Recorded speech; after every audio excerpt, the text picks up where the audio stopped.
Hello students, आपका स्वागत है आयुर्वेदिक क्लासरूम की इम्पोर्टेंट वीडियो वाली इस नई वीडियो में।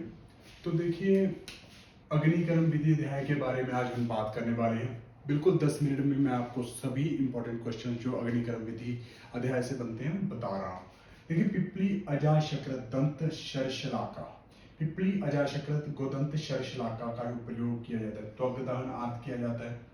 और लोह के साथ जम्बो ओष्ठ का प्रयोग मांस के दहन अर्थ किया जाता है। मांस का दहन करने के लिए जो जम्बो ओष्ठ और लोह का प्रयोग किया जाता है, दो ही चीजें हैं, जम्बो ओष्ठ और लोह, मांस दहन अर्थ। और अगर बात करें सिरा स्नायु के दहन अर्थ, सिरा और स्नायु के दहन अर्थ शौद्र और गुड़, यानी कि मधु, गुड़ और स्नेह, तीन स्नेह है और सिरा स्नायु 3 नंबर पे होता है। तो तीन चीजें शौद्र, गुड़ और स्नेह तो यूज की जाती है। अग्निकर्म का निषेध किस ऋतु में है? तो ये आपको याद करना है कि जो अग्निकर्म का निषेध है वो शरद और ग्रीष्म ऋतुओं में होता है। किस ऋतु में होता है? शरद और ग्रीष्म ऋतुओं में होता है। ये इंपॉर्टेंट है, शरद और ग्रीष्म ऋतुओं में अग्निकर्म का जो है निषेध बोला गया है। क्यों? क्योंकि अग्निकर्म होती है, शरद में पित्त का प्रकोप रहता है, पित्त के प्रकोप के कारण शरद में अग्निकर्म निषेध, और ग्रीष्म वैसे ही गर्म होती है, तो इसलिए इसमें अग्निकर्म का निषेध है। तो देखिए, अग्निकर्म के पूर्व किस प्रकार का अन्न खिलाना चाहिए? तो आपको मार्क करना है, पिच्छल अन्न खिलाना चाहिए। अग्निकर्म करने से पहले बच्चों, जब भी आपको अग्निकर्म करना है तो पेशेंट को पिच्छल अन्न आपको खिलाना होता है, ये आपको याद रखना है। ठीक है। अगर बात करें मूड गर्भ अश्मरी भगंदर उदर अर्श मुख रोगों में, तो ये श्लोक होता है कि मूड गर्भ अर्श अश्मरी भगंदर मुख रोगेशु, जो कर्म किए जाते हैं, चाहे वो कोई भी शस्त्र कर्म हो, तो वो अभुक्तवत किए जाते हैं। इन रोगों में बिना कुछ खिलाए पिलाए आपको कर्म करना चाहिए। मूड गर्भ अश्मरी भगंदर उदर रोग अर्श में, मूड गर्भ अर्श अश्मरी भगंदर या मुख रोगों में, ऐसे भी आप श्लोक में भी आप याद कर सकते हो, तो इंपॉर्टेंट है। अगर बात करें कि कितने प्रकार के अग्निकर्म होते हैं, तो देखिए 2 प्रकार के अग्निकर्म होते हैं, या तो त्वक दग्ध या फिर मांस दग्ध। तो ऐसा बोला जाता है कि 2 तरह के होते हैं। लेकिन आगे हम बात करें तो देखिए, त्वक दहन में जो लक्षण मिलते हैं वो शब्द का प्रादुर्भाव। आपको पता है, चरक बोलते हैं कि प्रथम जो है उदक धरा है, तो जब उदक में हम अग्नि डालते हैं तो ऐसे सू सू की आवाजें आती हैं। तो वही उसी प्रकार से जब त्वक जलेगी तो त्वक में शब्द का प्रादुर्भाव होगा, त्वचा संकुचित हो जाएगी, सिकुड़ जाएगी, और त्वचा के जलने से जो दुर्गंधता आएगी, शब्द का प्रादुर्भाव होगा, त्वक सिकुड़ जाएगी, और त्वचा में जो दुर्गंधता आएगी, दुर्गंधता मतलब बुरी स्मेल आएगी। अगर हम मांस दग्ध की बात करें तो कपोत वरंता, कबूतर जैसा वर्ण हो जाएगा मांस दग्ध में। और संकुचित वरंता, जैसे आपको याद करना कि एक कपोत है, यानी कि एक कबूतर है जो संकुचित बैठा है मांस खाने के बाद। कपोत क्या है? संकुचित बैठा है मांस खाने के बाद। कपोत क्या है? वैसे कबूतर मांस नहीं खाता, दाना खाता है, पर लेकिन कबूतर ने मांस खा लिया और वो संकुचित होके बैठ गया, इकट्ठा ऐसे सिकुड़ के बैठ गया। और सिरा स्नायु दग्ध की बात करें, देखो सिरा स्नायु दग्ध, अब यहाँ पर कुछ सिरा जा रही है बेटा, देखो सिरा जा रही है ना, सिरा ऐसे आपको वेन या आर्टरी जा रही है, तो उसमें आपने दग्ध कर दिया तो वो क्या होगा? काली हो जाएगी, कृष्ण उन्नत वरंता। और अगर सिरा है तो वो थोड़ी सी उभरी हुई होगी, सिरा कृष्ण उन्नत वरंता। और स्राव निरोधक, आपको पता है कॉटराइजेशन जब कर देते हो तो उसमें जो भी स्राव हो रहा होता है सिरा से वो रुक जाता है, स्राव निरोधक, ये आपको याद करना है। संधि अस्थि दग्ध में ककर्ष स्थिर वरंता, ककर्ष हो जाती है संधि अस्थि दग्ध में। संधि और अस्थि में अगर दग्ध करोगे तो ककर्ष हो जाएगा, पहले तो रुक्ष ड्राइनेस और ककर्षता होती है, और जो बरण होता है वो स्थिर रहता है, स्थिर यानी कि बहुत लंबे समय तक रह जाता है। अगर हम बात करें कि बल्य बिंदु विलेखा प्रतिसारण, ये 4 प्रकार के अग्निकर्म सुश्रुत ने बताए हैं। बल्य बिंदु विलेखा प्रतिसारण, ये किसने बोले? 4 अग्निकर्म के टाइप सुश्रुत ने।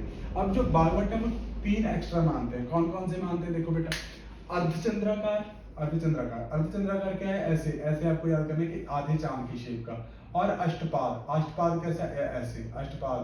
और स्वस्तिक के आकार का, स्वस्तिक जो ऐसा होता है, स्वस्तिक के आकार का जो होता है, वो 3 एक्स्ट्रा माने किसने? भागवत में, अर्धचंद्राकार, अष्टपद और स्वस्तिक। तो ये आपको याद करना है। सम्यक दग्ध होने पर अगर सम्यक दग्ध कर गया तो उस पर आप क्या करोगे, मधु और घृत का लेप लगाओगे, मधु और घृत का लेप लगाओगे सम्यक दग्ध होने पर। सम्यक आपने सम्यक दग्ध कर दिया, अच्छी तरह से दग्ध कर दिया, लेकिन उस पर बाद में चिकित्सा तो करनी पड़ेगी उसकी, मधु और घृत से उसको लेप करोगे उसका। इत्रदा दग्ध, इत्रदा दग्ध जैसे कोई लिक्विड चीज आपके ऊपर गिर जाती है तो वो देखिए स्निग्ध भी हो सकती है, जलन जो आपको किसी ने जला दिया तो वो स्निग्ध भी हो सकती है, और क्या होता है रुक्ष भी हो सकती है, रुक्ष भी हो सकते हैं। स्निग्ध होता है जैसे आपके ऊपर गर्म तेल गिर गया, किसी पेशेंट के ऊपर गर्म तेल गिर गया तो वो स्निग्ध दग्ध हो जाएगा। रुक्ष होगा जैसे गर्मी में लू चलती है, तो लू चलती है तो हमें जला देती है तो वो रुक्ष दग्ध हो गया, ठीक है। अब स्निग्ध दग्ध में वेदना है जो अधिक होती है, स्निग्ध दग्ध में जो हमेशा है वो वेदना अधिक रहती है, स्निग्ध दग्ध में जो वेदना अधिक रहती है। क्योंकि जो है सूक्ष्म सिरा अनुसारित्वात्, सूक्ष्म सिरा अनुसारित्वात् जो होता है, सूक्ष्म सिराओं में तेल वगैरह जो होता है जब गिर जाता है स्किन पे तो वो सूक्ष्म सिराओं में चला जाता है, सूक्ष्म सिराओं में चला जाता है। अगर दग्ध वेद की बात करें तो प्लुष्यते अतिमात्रम, प्लुष्यते अतिमात्रम, प्लुष्यते अतिमात्रम, प्लुष्यते अतिमात्रम, प्लुष्यते अतिमात्रम, प्लुष्ट है जो प्लुष्यते अतिमात्रम, अतिमात्रा में प्लुष्ट कर देता है, यानी कि अतिमात्रा में जला देता है। दुर्दग्ध, दुर्दग्ध है जो स्फोट तीव्र चोष दाह राग पाक वेदना चिर उपशम्यति, स्फोट तीव्र चोष दाह राग पाक वेदना चिर उपशम्यति। जो स्फोट होते हैं या फिर तीव्र चोष होती है, दाह होता है, राग होता है, पाक होता है, वेदना, ये दुर्दग्ध में मिलते हैं और ये चिर में टाइम से शमन होता है। इसका ऐसे नहीं कि तुरंत ही रोग हुआ तुरंत ही शमन हो जाएगा, लेकिन जो प्लुष्ट में आपको याद करें प्लुष्यते अतिमात्रम। और सम्यक दग्ध में देखो ताल फल के समान वर्ण मिलेगा, ताल फल के समान वर्ण, ये इंपॉर्टेंट है। अति दग्ध में मांस अवलंबन चिरा उपशम्यति, मांस कट जब बहुत ज्यादा जल जाता है तो मांस कट के गिरने लगता है, झड़ने लगता है, जला हुआ मांस लटकने लगता है।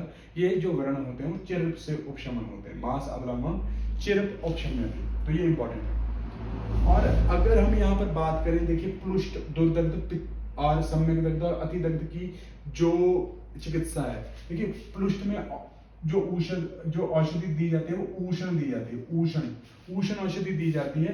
यहाँ पर ऊषण से ऊषण का उपचार किया जाता है, तो प्लुष्ट में ऊषण से ऊषण का उपचार करोगे तो ऊषण औषधि दोगे। दुर्दग्ध में शीतल और ऊषण, शीतल और ऊषण, दुर्दग्ध में दो है, दू से दो, तो दोनों प्रकार की चिकित्सा करोगे दुर्दग्ध में, शीतल और ऊषण, शीतल और ऊषण।